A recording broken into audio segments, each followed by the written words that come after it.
広島でやってきたんですか？ You already played in Hiroshima then? Yeah. Oh, you already last did. night. Last night. Oh, last night. ここ何本ぐらい？ How many performances are you going to do in Japan this time? Probably about 80. Yeah, really. Really? 1年間で。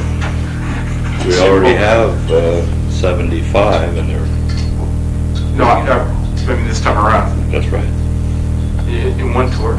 Yeah. Is that right? We usually do about 75 to 80. Is that right? Each year. Is that right? And then you know, 85本Yeah, 日 we're 本だ here けで。日本だけで always over 3 months. 3ヶ月間かけてまあ年にベンチャーズで来ないと日本に来ないから。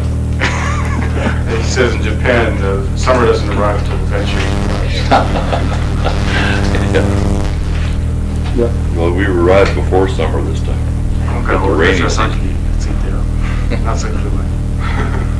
で、ゴンさんとボークさんが来ると思わなかったんで、ちょっといろいろ古いことを聞きたい。最初はこの2人で始めたらしいんだけど、それ正式に何年ぐらいから？ How many years has it been exactly now since the original members got the ventures together? Well, 1959, so that's 32 years ago. それでギタリストバンドにしようと思ったらどうしてボーカル入れないの？ How? I mean, we're going to go over some very basic points. Yeah, sure. Why is it that you decided to really get the vocals? Or was there to be a vocal when it worked out? No. Our first record, which was a hit, happened to be an instrumental, so we knew we didn't want to change the image. After we got started as an instrumental group, we didn't want to change the image. But had you initially intended on featuring a vocalist before you hit it big with the instrumental? I think so, because we did a lot of vocals in our act, before we started recording. 盛んに歌ってたんだけど最初はところがそのインストの曲がたまたまヒットしてそういうイメージが定着してしまったのでそれでまあそういうイメージ変えたくない。ウォークドットが Walk on run your phrase. 最初は2人でスタートしたんですよ。 And it was you two guys. Right. でレコーディングはバックの人が誰か多分。 And then you have like backup musicians in the studio. No, what we did is we hired a drummer and a bass player. Yeah, and that's the way we started with Walk Don't Run. Just for that particular recording? Yeah, no, then we did used the same people on our first 2 or 3 albums. Oh, I see. Walk Don't Run のレコードのためにまずはベーシストとドラム1人ずつ雇ったんだけどもそれでその後の作品も 2,3 枚同じメンバーで続いてたんです。その頃の2人のギターヒーローってどういう人ですか？ Were the guitar heroes of the day when you guys first hit What? Albino Ray. No. Brian Eddy. playing? Brian Eddy. Les Paul. Chet Atkins. There weren't too many, really. ジャズカントリーの人はベイビー系。 Well, for Gerry, Yeah, maybe. my influences were more blues-oriented players, actually. Country players, Chet Atkins, Grady Moore, guys like that. That country.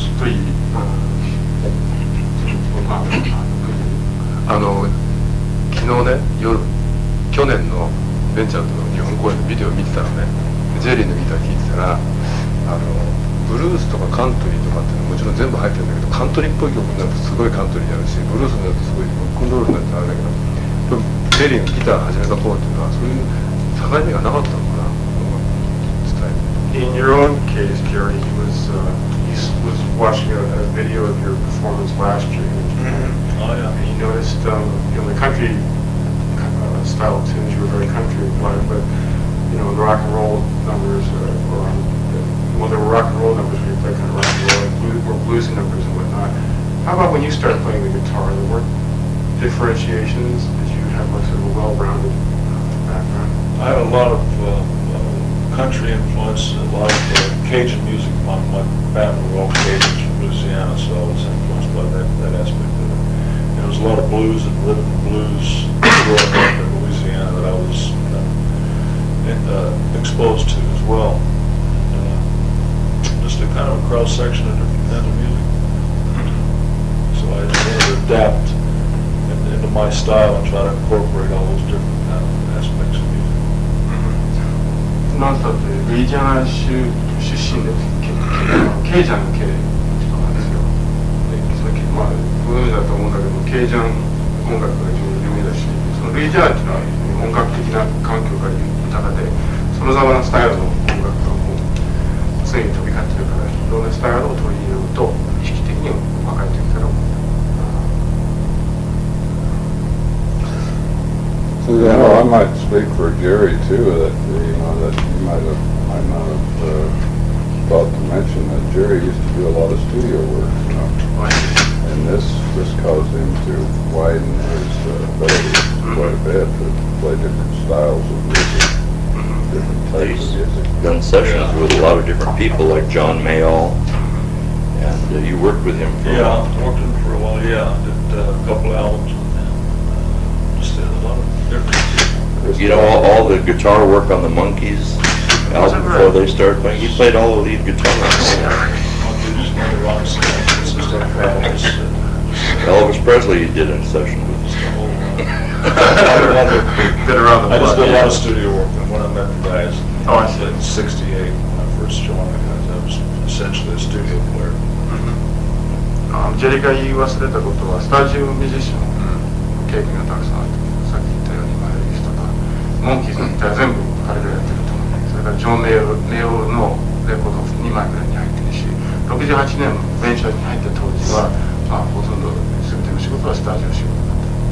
Christopherson, you worked with him a lot. Pretty Coolidge. なんかそうジェリーさんがさスタジオやってる方の先にしてたからベンチャーズに入ったってすごい意外だったんだけども、どういういきさつでベンチャーズジェリーさん What were the circumstances leading up to your joining the band? I used to work with Mel Taylor's brother, Larry Taylor, the bass player. He used to work with Can Heat. He was a blues band at the time in the 60s. I started working with Larry Taylor in the early 60s, and I consequently met Mel through his brother. And Excuse me, who's Mel Taylor? Mel Taylor's the drummer. Oh, okay, I'm sorry. Yeah, he's the drummer. Anyway, I met Mel through Larry, who introduced me to Mel, and we were talking one day, and he mentioned that the Ventures were looking for a guitar player. This is like 67, 68. Yeah, 66, I think. Yeah, maybe that's somewhere, yeah. But that's how the connection came about. I met Larry Taylor through Mel Taylor through Larry.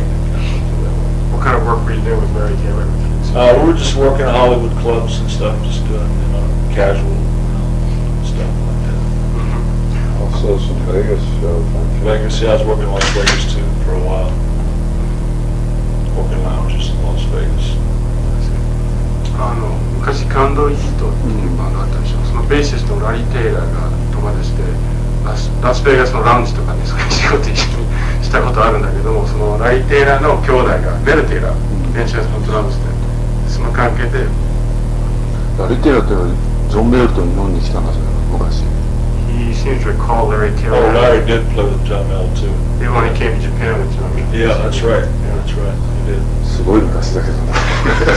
That goes back a couple of years. Yeah, just A couple of decades maybe. We should be doing an interview with old guitar here. You should be doing an interview with old guitar. 私ね、オールギターがよく言われる。He's often told that. でジェリーはもともとベンチャーズの音楽っていうのは結構親しんで聴いてたのか昔から。Were you very familiar with the Ventures music? Oh yeah, absolutely. Yeah. Walked Around was one of my favorite songs, instrumental things at that time, in the early 60s. Because I was into playing a lot of instrumentals, and I was certainly one of the very much. インストをね、自分でやるのが非常に好きでね、それまでの、最も好きな曲の中で、その中に入ってるんじゃないかと、よく知ってたと。あの曲がなかったら日本のロックも生まれてなかったかもしれないっていうのがあるんだよね。He notes that that song may have been responsible for rock and roll having taken root in Japan. May not have happened here without that. So they influenced a lot of guitar players through the years. Yeah. Well, actually, when the Ventures came over here, we started a guitar boom. Yes, they. And, well, they probably know that. Everybody, we used to go and judge a battle of the bands. You know, they'd have about 25 different bands. At that time, guitars, you know, their strings were that far away from the neck. You know, they were having trouble playing them here. Guitars made in Japan. Battle of the Bands. Yeah, and they played only Ventures. Oh, they're right. Every group. That's all they knew. 日本だけじゃなくても世界のギタリストにその曲が多大な影響がないというか、アンマバンドのバトルによく審査してたり話をしてたり、当時はもうベンチャーズの曲しかやらなかったけどね、今のバンド。ベンチャーズってやっぱりこの出てきたあれでしょ。ああいうのってどういうとこから生まれたの？ Probably asked this quite a bit, but where did the run down the neck come from? Just experimenting. Trying to get different sounds, you know, find different sounds. As a matter of fact, I'll tell you a story. We went to our producer at one time. We were just talking about it not very long ago. Went to our producer and we had done about 4, 5 maybe albums. We said, we've run out of things to even think about or play. And he said, hey, there's more sounds in that guitar than you'll ever find. Who's So that? the guy's name was Bob Reisdorf. And that's, you know, when we started experimenting with different muffled things. Also, we came out with, as far as we know, the first record that had a distortion sound on the guitar, or what we called in those days a fuzz tone. It was a homemade fuzz tone that a friend of ours had, and we used it on a record. We called it a 2,000 pound B. 2,000 pound what? 2,000 pound B. 2,000 pound B. Yeah, that's what we called the song. It's an Oh, instrument. but you mean as in flying B? Yeah, because it buzzed, you know. And at that time, it sounded buzzing sound. sounded like a bee. When was that? Yeah, that was in probably 1960.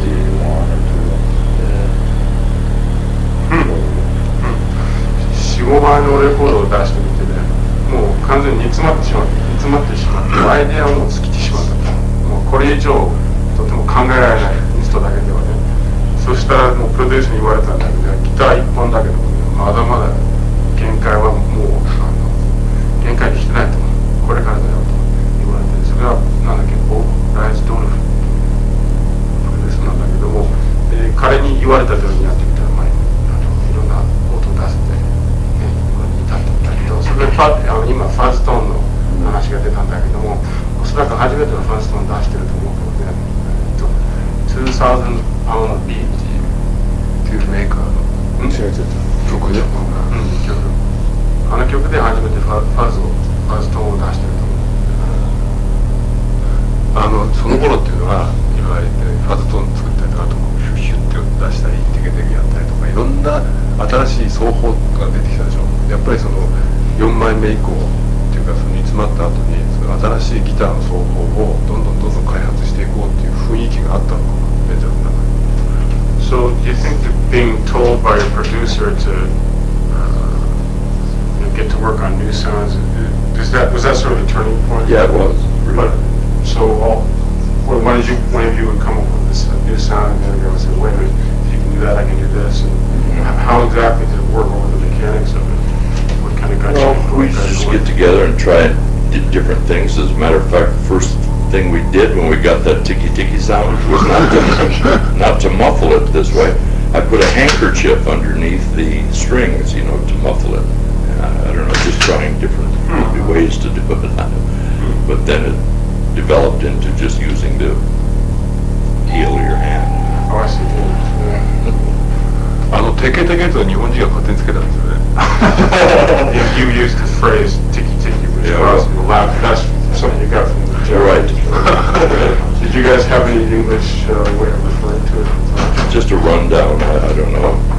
not really, we really didn't. Just a muffled rundown. Another good one that Jerry came up with, we did an album, I believe it was Underground Fire.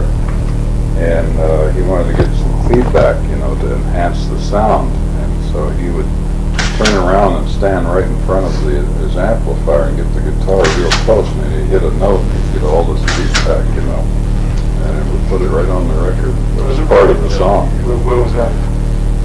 60, mid-60s, 60s.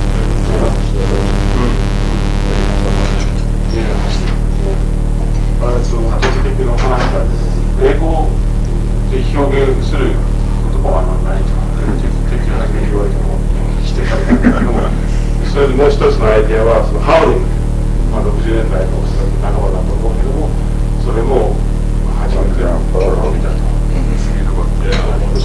Underground Fire album.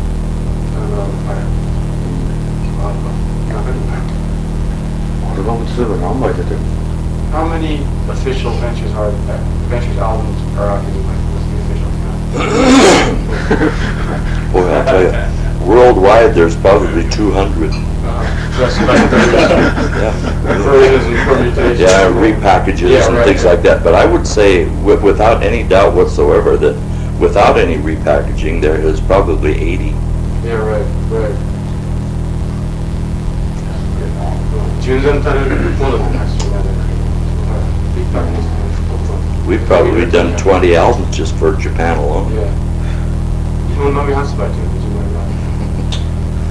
結構昔にまた戻っちゃうけど、最初ノーキーエドバースにベースとして入ってるわけでしょ。それがギターに変わったらどうしてボブさんがベースになったっていうのはノーキーエドバースがノーキーがベーシストとして入ってそれがギターに変わって今度ボブさんがベースになったっていうのはどういういきさつなんですか。 I think I know what he's asking. Noki came in on bass, but he switched to guitar and he switched to bass. So When Don and I first started, we learned how to play the guitar together, just the two of us, and we developed quite a repertoire, just the two of us. And so when we first started, we hired Noki to play bass. But Noki had been playing guitar for a lot of years, and he was a real fine guitarist. So eventually I started running. He wanted to get some of his songs into the show, and so I wanted to change. In other words, we just switched, and then we always switched back and forth quite a bit after that. But I started out playing on all of the leads. were you especially interested in playing bass or? Well, it was a combination of him wanting to play some lead, and I became interested in the bass. I had never played a bass before I met Noki.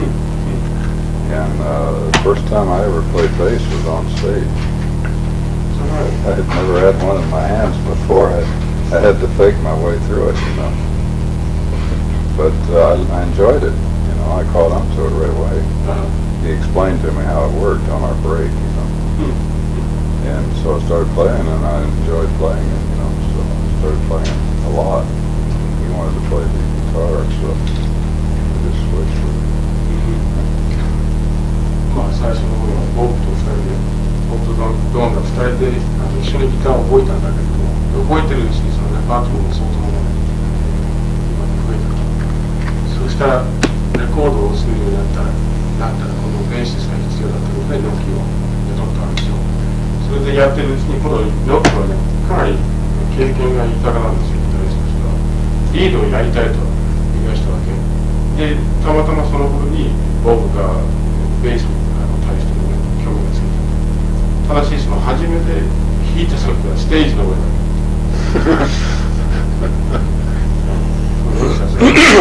ベースをこうにさ、ドラムのスティックで僕がやるよね、あるよね。ドラムのスティック、ベースを。あれは誰が考えたの？ Who came up with the idea of using drumsticks on the bass? Well, that's another experiment, We thought we'd try something like that. I think we did it on stage one time just to try it and see if it would work, and it did, and people loved it. And we've been doing it ever since, and that was way back in the 60s, so we've closed our show with that, and people all over the world really seem to be impressed with that. それをまあ実験というかね、ステージでやってみたらこれが爆撃したわけで、もう世界各地でそのパターンを繰り返して。でベンチャーズの音楽ってさ、こうすごいきっちり全部まとまってるやつと、あと間にプログレーションが入るやつと2通りぐらい、まあ大きく分けてあるんだけども、そういうのが、それはだから自分たちでも考えて、これはその曲だけとかいろんなプログレーションなしでやるとかっていうのはかっちり決まってるよね。曲の形をこう決まってるのが多いので、だからそれを絶対あと3役やるのか、あとプログレーション入れる曲もあるし。なるほど。It seems like you guys will do either two types of songs, the kind that are sort of, the arrangement is set, it's not changing, and then songs where you have a little more improvisation. What's the difference there? How did you arrive at one style, and why is one type of song just set, and why is the other one more improvisational? Well, the originals are more improvisational. Of course, the original songs that you write, and the other songs that we write are songs that are already recorded. But we still try to add little different kinds of arrangements to them as much as we can, without getting too far away from the arrangements. Keep our own sanity. Let's say maintain our sanity. We are a very unique group, you know. We're the only big instrumental group, so we have our own niche. And quite often when we record, we'll take a vocal song and do an instrumental. And when we do that, we want to stay pretty much within the realm of how it was arranged as a vocal. I see. Do you ever improvise on songs like that? The vocal, cover versions of vocal tracks and more tightly arranged?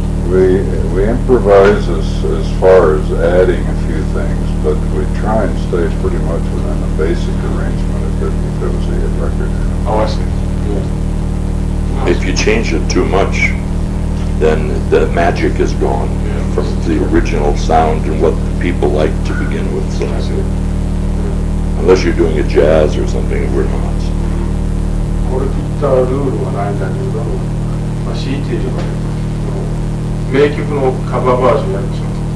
その時にはなるべくインプロビゼーションないようにして、オリジナルの良さをそのまま再現しよう。そういうことを心がける。I can give you a couple more examples too, like Walk Don't Run. Originally that was written as a jazz tune. It was written by a very well-known jazz guitarist by the name of Johnny Smith. And you could never play that jazz style and get a hit out of it, so we made a rock tune out of it. See? So that's why we changed that so drastically. I see. And the same thing with Slaughter on 10th Avenue was from a Broadway play, but we couldn't do it like a Broadway song, so we had to change that drastically. You know. But these were not pop hits, you know, so that's the reason when we play pop hits, we stay with pretty much with the arrangement.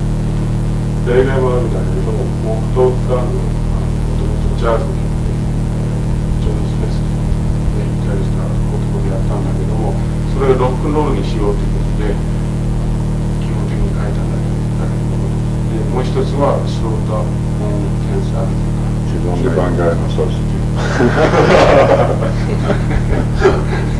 それはミュージカルという曲で、ミュージカルの曲をそのままやってもヒットにならないでしょ。ロックンロールにならないでしょ。だからそれをあえてスタイルを変えて。そういうなんか他の人の曲を自分たちでベンチャーズ風にしちゃうっていうね、すごいなんか今考えてすごい力があったような気がするんです。オリジナリティがあったような気がするけど、一時日本の曲とか作ったでしょ。でそれもさ見事にさあれの曲なんだけどベンチャーズって感じがするんだよね。その辺っていうのは僕らがすごく不思議なんだけど、歌謡曲の感じもするしな。歌謡曲の感じもするしベンチャーズっぽいって感じもするんだけど、例えば日本の曲を作った時には日本の歌謡曲のメロディーラインに少しでも日本人に好まれるようにして作ったのかな。それはね、彼のオリジナルカバー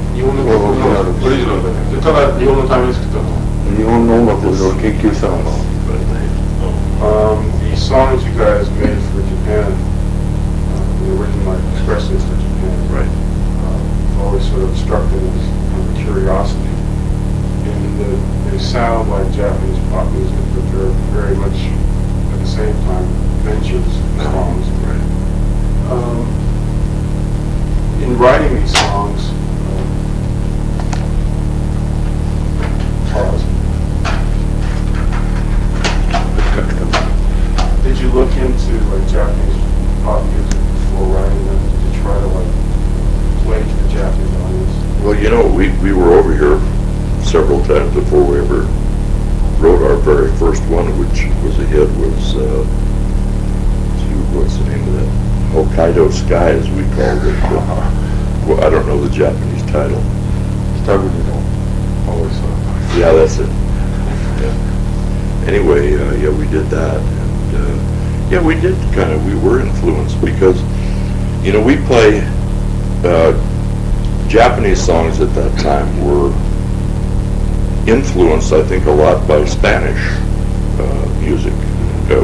People who were popular here then with guitars were like the trios from Mexico, I see, yeah, right. and they played a lot of minor keys, and that's what we do. We play a lot of minor keys too. So it kind of fit right in with what we would write ordinarily. And then the influence of listening to what was happening here just pointed us in that direction. And a lot of times we'd come over here after we had written a few songs, and maybe 4 or 5 that were standards actually there now. They are standards that we've written. We'd get interviewed, and so the interviewer would say, "How can you write songs better than the Japanese for Japan?" It's, I don't know. So when you come and you listen to like Japanese Oh yeah. pop Well, you music, absorb the culture. Yeah, sure You you come do. here for weeks at a time, traveling all over the country, so you're listening and absorbing a lot of different aspects of the country. You walk on different streets. Yeah, even unknowingly it soaks in. Music that you listen to, Yeah. you listen to a lot of traditional music. Yeah, I used to come over here and hear those Japanese hits, you know, and listen to the radio and hear the Japanese hits, and they were all mostly in a minor key. And I'd say, boy, that's beautiful. So we started thinking along those lines. I see. It was just beautiful music. Yeah, the music is the melodies that I mentioned. Some of the music is really good.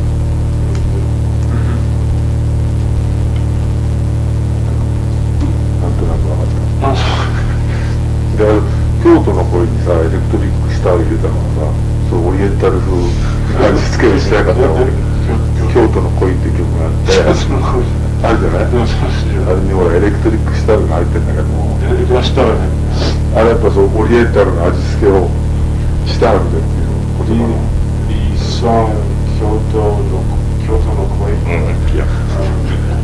there's an electric sitar. Right. Was that put in as sort of the oriental flavor, or was it? Yeah, it was. More or less, yeah. スタールはインドの楽器なんだけどスタールはインドの楽器三味線にしてくれればいい Yeah. Our concept of what we thought Oriental sound were, we thought we could get with that instrument better. See, because they had a koto and a sambijan. It was a combination. We couldn't play those. Yeah, right. It's a combination of all those instruments. Oh, I see, yeah. They had that drum down on Yeah, right. kind of twangy sound. いや、タワーの中でね、下はもう三味線もことも見ないし、そうなってるからね、それらしき響きのある楽器であればいいと思ったんだけど。そう楽器のことで言うとさ初期はずっとフェンダー使ってたでしょそれが今度モズライトになってやっぱ少しサウンド変わったと思うんだけどもその辺はそのサウンド変える狙いがあってモズライトにしたのかそれともモズライトのギターをエンドースみたいにして使うようになったのか Speaking of instruments, you guys switched from Fenders to Mossrights Yeah, a long time ago. a long time ago, right? The sound did change. Yeah, it did. What was, were you looking for a different sound, or did you just happen to? No, actually what happened was when Noki was playing with us playing lead guitar with us in about, what, 63 or 4. He became friends with Sammy Mosley, who makes the Mosrite guitar, and made it then. And actually what we did is we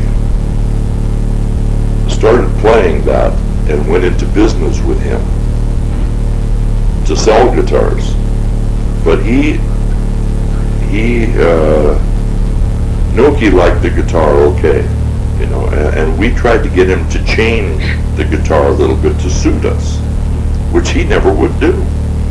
So we played it for a couple of years and, you know, trying to get him to change things. And actually we haven't really played a Mosrite guitar since the 60s. Is that right? No. People think that we've played Mosrite guitars, or have lately. We haven't. Although Sammy Mosley gave me a guitar last year, and I brought it over here and used it, put it on the stage, in case I broke a string, I would play it. But no, I never. We haven't played Mosrite guitars for a long time. When you say went into business, what Well, he was the manufacturer and we were the distributor of the guitar. doesn't that mean like going around the country with like a briefcase of salesmen or something? Well, yeah, it did. It really did. Oh yeah, we did that. We went to a lot of guitar conventions and things like that. Yeah, we did. It just didn't work out because they modify the guitar. Well, he wouldn't modify the guitar, and another thing is that he went bankrupt. So that didn't help us any. We're on the other end with the distributorship, so it left us with nothing. So he actually went out of business. Yeah, he went out of business, and then now he's been back in business making it's a shame because that guitar took off like mad. I mean, we had orders for 500 a month of that guitar. Yeah. よく誤解されるわけですよ。モースライト弾いてる。実はあれ2、3年しかやってなくて、セミ・モーズリーっていう人が作ってたんだけども、彼と共同経営でその会社やってるわけです。彼がメーカーやってる、こちらの方が営業、実際に営業をやったわけですよ。いろんなコンベンションで。で一時はものすごくバカ売れして、1ヶ月に500台も売れた時代もあったんだけども、ところがそのギターを改造してくれとベンチャー農家が何度も言ってもなかなか改造してくれない。それが一つの理由で分かれてしまったんだけども、もう一つはメーカーの方が潰れてしまった。ギターはそのもの良かったんだけどね、メーカーが潰れたらどうしようもない。で、あれ以来ほとんど聞いてないけども、去年モーズですセミモーズっていう人から新しいモーズライトをもらって日本に持ってきたんだけども、予備用に使ってほとんどもステージのグラウンドに垂れて弾かずに終わってしまったんだ。ギターのロールスロイスとかIt was known for a while as the Rolls Royce of guitars.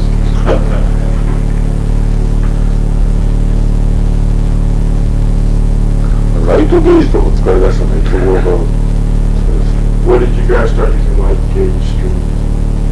Well, Jerry, I don't use light gauge. I use the heavy gauge because I play rhythm, and I like to get the biggest, fattest sound I can. So. I use heavy gauge on lead also. Whatever I Still to this day. Jerry did more. I think light strings I started using about 1960, 59, 60. I used 10 guitar strings. I used to take the first, and I'd use 2 seconds. I'd use the second for the third. Oh, I see. Oh, I see. So I'd bend the G string. Oh, I see. So you use the B on the G. I'd use one person 2 seconds. Oh, I see. Okay. So, Yeah. okay. Yeah. So the third was light gauge. Was that unusual? Kinda, yeah, it was kind of unusual. I think James Work was the first guy, he used to play with Rick Nelson, was the first guy that started using that kind of light string and stuff. And I started using Ernie Ball strings in 62, I think, so 63 or something. Was that when the company first started? Yeah, I just started on a small scale about that time, yeah. まあ1960年だと思うんだけども、おそらくジェームズ・バートンが一番最初に街頭芸術だったと思うんだけども、ジェリーの場合は、E はそのままなんだけども、第2、第3は同じく B 使ってる。で、アニーそうです。で、アニーボールは、まあ、その会社自体が進出した自体から使ってる。ゲージのあれで言うと、どのところが今でも太いの使ってる。そうそう。フェンダーのね、あれで太いのやって、すごい使ってるでしょ。あれチューニング振らないのかな。One thing, you guys use the heavy gauge strings and you're also using the arc pipe. Don't you have a problem with it? Also, talking about the heavy gauge strings, I can get a sound I like better out of heavy gauge, much better. You know, and so my style of playing, I don't bend the Yeah, string. Bob's up that straight bend. Oh, I see. I play just a straight melody. Yeah. And use the bar. Oh, I see. So If it's- I want to stretch a string, Yeah. I'll do it with the bar. Yeah, Yeah. No matter how heavy it is, you can stretch it. いや、あえてヘビを使うというのは2つありまして、一つはその音を非常に響いてるんだけど、で2つ目はそのチョッキングをしないわけですよ。その代わりバーを使うわけです。でドーンはずっとこう最初ギターやってるって言ってたりするんだけど、そのリズムカッティングの難しさとか、その辺はどうなんだろう。So now being a rhythm guitarist, have you found that there are certain techniques or certain tricks to the game there, like for example? Definitely. Oh yeah. I gotta tell you, when we first started, it was just Bob and I, and we didn't know a drummer, and people really liked our sound. We didn't know a drummer, or we didn't know a bass player when we first started. We were working construction, and not too many musicians doing construction work. Maybe there is now, but it wasn't then. Anyway, he tried to get a real full sound using, like on Walk Don't Run, a lot of chords instead of just single note things that made the sound full. And I tried to be very percussive and do little like drum rolls, I see. and it just stuck with me, and I've done that ever since. I see. Maybe that could have some bearing on why a lot of times when we were playing just 4 pieces, people say, Jesus, sounds, it used to anyway. Now they have all kinds of, this is before a lot of the gimmicks they use now, and we hardly use any even to this day. Maybe reverb, and that's about it, right? Of course. Yeah. やり始めた頃、まだ昼間の仕事やってて、建築関係の仕事やってて、その建築業界ってあんまり美術がいないわけで、そりゃそうだよ。二人だけで頑張ってて、ドラマがいないわけよ。そこでサイドギターをやってる時に、なんとか打楽器的な、パーカッションな音を出さなきゃいけない必要性があったんで、そこから必然的にスタイルで生まれた。元の話に戻っちゃうんだけど、コードとかその仕事をやりつつ暮らす時にコードを覚える、そういう勉強をしたとかなんですか。 Did you do much study about those various chord changes I mean, you're talking all day about it. Actually, the story to begin with is that, I don't know that they know this or not, or that they've read it or whatever, but I met Bob I was selling used cars for my dad. And I met Bob when I was 25 years old. And we were both the same age. And he came in to buy a car. And I was a terrible salesman, because if I liked somebody and I talked to him, and I knew there was a lousy car on the used car lot, there were a lot of them. And if I got to know him, I'd say, you don't want that car. Terrible salesman. And so we got to strike up a friendship, and I wasn't too happy selling cars anyway, so he was working construction. And I asked him if there was any jobs available, and he looked into it and said, yeah, there is. And so we went to work together, and we found that each one of us knew a few chords and little melodies that we had fooled around with the guitar before. So in actuality, the point is that in 1959, we bought 2 guitars in a pawn shop, bought chord books. I'm getting to your answer. We bought chord books and learned different chords, and 1 year later, we had a #1 hit in the nation. But through hard work, really sticking at it. We did construction during the day, and then at night we'd play a club to try to get our repertoire going, and then the weekends we'd learn new songs, and we put maybe 5 years into that 1 year though. It was all from scratch. Right. Yeah. その話最初の最初は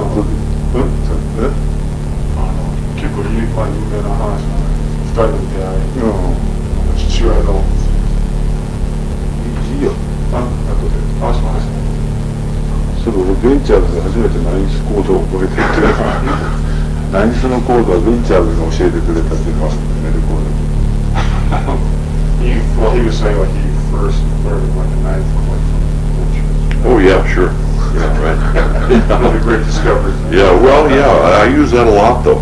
I use it a lot, yeah. From a 7th to a 9th. そういう一見ほら優しい音楽に聞こえるけども、そういう難しいところとかさ、新しい発見がいろいろあるのがベンチャーズの面白いところなんだよね。だから未だに楽しめるのかもしれない。One of the things that characterizes the Ventures music, you say, is it sounds kind of simple on the surface, but there's That's true. neat discoveries. That's right. An avid listener. Until somebody tries to pick it up and play it, it's a little more complicated than it sounds. And especially to learn the individual parts. 時間ないからお越しが返し。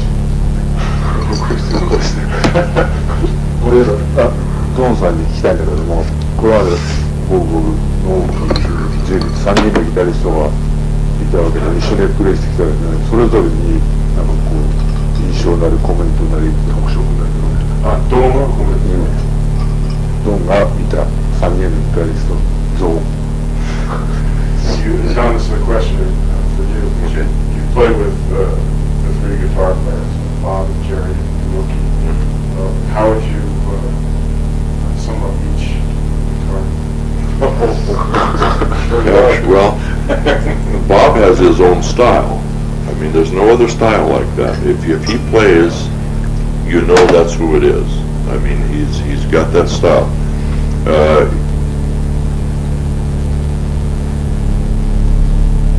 It's a limited style because you can play certain things with it, with chords and maybe a certain key. I don't know. He could probably explain that better than I could. But and Gerry and Noki, they have a lot of similarities. A lot. I think Jerry's a much more proficient guitar player than Noki is because he's more well-rounded. More versatile. Yeah, more versatile. He can play, anything. But Noki is very good. There's no doubt about it. I mean, he's got a lot of talent. Where is he now? Noki actually comes over here. He comes over. He worked. He's been working for a long time with Tarucci. Terry. And he came over here with him and did concerts. And he comes here for a couple of weeks, about twice a year, maybe. As himself, yeah. Has nothing to do with the Ventures. Except he plays Ventures songs. But he's entitled because he played on them,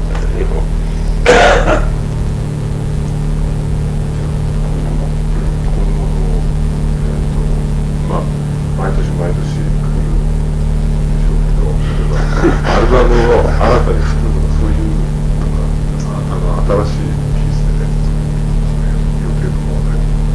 Is there any, are there any plans in the works for like new material on vinyl? On vinyl?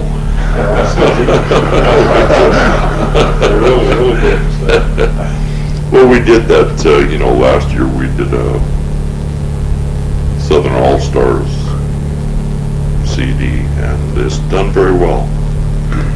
And this year we have done 2 CDs for Toshiba. One is called The Seaside Story. And Japanese local hits. Oh, I see.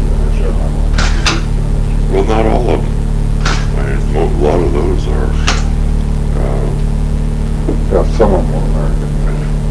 it's a combination. And then we did the second one that's going to be released in a couple of weeks is movie themes and a few TV themes in there. And I think they both turned out real good. And then we've have a song that Toshiba that we had written. We haven't had a big hit that we've written for a long time. So we thought we'd really get back into writing. And we did send Toshiba a song that we had put together, and they love it. They're going to try to get it into the fall season, the TV theme. They've already had lyrics written to it. I mean, they really like it a lot, and they think we're going to have another big smash hit with that song. So hopefully. 今でも家にいるときギターで練習したりするの。 Do you guys ever practice when you're at home? Yeah, we do. Like, won't work. Well, I try not to. Well, when we have to do sessions, Oh, yeah, we we have do. to get together and practice for that. When we start a tour, when we get ready to start a tour, we'll usually add 3 or 4 new songs, so we have to rehearse for that. じゃあ読者にメッセージ。 Before they get through here, I'd like to mention that they may be interested to know that we're playing a new guitar now, not Fender anymore. We're playing Aria, which is a Japanese company, and they're coming out with a venture model. And that's what we're playing on stage now. I see. Venture model Arias. Was it red? So I would think it'd be a point of interest in a magazine. Yeah, definitely. And unlike Semi Mosley, they are willing to make it any way we want. Our specifications. So it's not the typical Aria guitar. It's the Ventures model is quite different. So They're coming out with Yeah. a special edition of to our specifications. One last thing I wanted was a message to the readers of the magazine. What would you, what advice would you have? well, I'd say do what we did. I mean, if you're really serious about playing a guitar and you really want to be, it's good positive thinking. I mean, Bob and I, when we used to travel, we'd talk about what we're going to do, and boy, we can do this and we can do that. Enthusiasm is the best thing that there is. And if you're enthused about it enough and you want it badly enough, and you can put enough hours into it, I think that's the key. You gotta want it, just like anything else.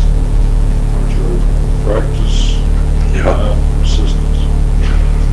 Sure, it's 2 P's. 2 P's.